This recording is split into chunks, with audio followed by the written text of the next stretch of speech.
સુરેન્દ્રનગર જિલ્લાના લીંબડી તાલુકામાં આવેલ એસબીઆઈ બેંકના કેશ કાઉન્ટર પાસેથી ભરબપોરે ગ્રાહકની સાથે છેતરપિંડી કરી 3 શખ્સો ₹50,000ની ઉઠાંતરી કરી ફરાર થઈ જતા ચકચાર મચી જવા પામ્યો છે। તો હાલ લીંબડીમાં કાયદો અને વ્યવસ્થાની સ્થિતિ કથળી બની હોય તેવું લાગી રહ્યું છે। ત્યારે વાત કરવામાં આવે તો લીંબડી તાલુકામાં આવેલ એસબીઆઈમાં ગતરોજ બેંકમાં પૈસા જમા કરાવવા આવેલ એક શખ્સ પાસેથી 3 લોકો દ્વારા પૈસાની છેતરપિંડી કરી ફરાર થઈ જવા પામ્યા હતા। તો જે મામલે લીંબડી પોલીસ સ્ટેશનમાં જાણ કરતા ફરિયાદ દાખલ કરવામાં આવી હતી। ત્યારે આ ઉઠાંતરીને લઈને પોલીસે સીસીટીવી કેમેરાના આધારે આગળની તપાસ હાથ ધરી છે।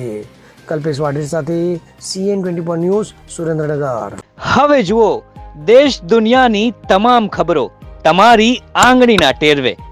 ઉઠાવો મોબાઈલ અને Google Play Store પરથી ડાઉનલોડ કરો અમારી CN24 ન્યૂઝ મોબાઈલ એપ।